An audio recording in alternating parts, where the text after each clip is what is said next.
সাভারে ঘুমের ইনজেকশন দিয়ে অচেতন করে এক নারীকে ধর্ষণের অভিযোগ উঠেছে প্রমোদ চক্রবর্তী নামে এক সমবায় সমিতির পরিচালকের বিরুদ্ধে। ভুক্তভোগী ওই সমিতির হিসাবরক্ষক। তিনি প্রমোদের বিরুদ্ধে সাভার মডেল থানায় ধর্ষণের অভিযোগ দায়ের করেছেন।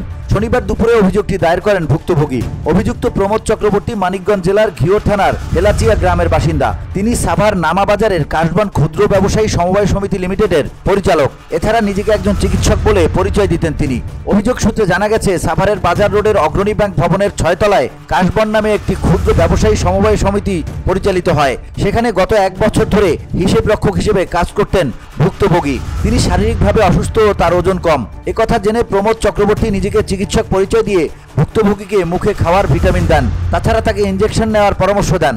প্রমোদের তার পরামর্শ অনুযায়ী 3 মাস ধরে ভুক্তভোগী এসব ওষুধ খেয়ে আসছিলেন। গত 4 ডিসেম্বর প্রমোদ তাকে শেষবার ইনজেকশন নিতে বলেন। ভুক্তভোগী নারী বলেন, ঘটনার দিন প্রমোদ আমার হাতে ইনজেকশন পুশ করেন। সঙ্গে সঙ্গে আমি অচেতন হয়ে পড়ি। কিছুক্ষণ পর জ্ঞান ফিরলে বুঝতে পারি প্রমোদ আমাকে ধর্ষণ করেছেন। আমি চিৎকার করলে তিনি পালিয়ে যান। পরে বিষয়টি কাশবন ক্ষুদ্র ব্যবসায়ী সমবায় সমিতি লিমিটেডের প্রতিষ্ঠাতা গীতা অধিকারী সুমিতাকে জানাই। তারা দুজনে মিলে পরে আমাকে ভয়ভীতি দেখিয়ে বলেন যেন বিষয়টি নিয়ে বাড়াবাড়ি না করি। এসব ঘটনার পর পরিবারের সঙ্গে আলোচনা করে থানায় অভিযোগ করেছি। সাভার মডেল থানার পরিদর্শক জুয়েল মিয়া বলেন, লিখিত অভিযোগ পেয়েছি, তদন্ত সাপেক্ষে প্রয়োজনীয় ব্যবস্থা গ্রহণ করা হবে। VOD Bangla news desk.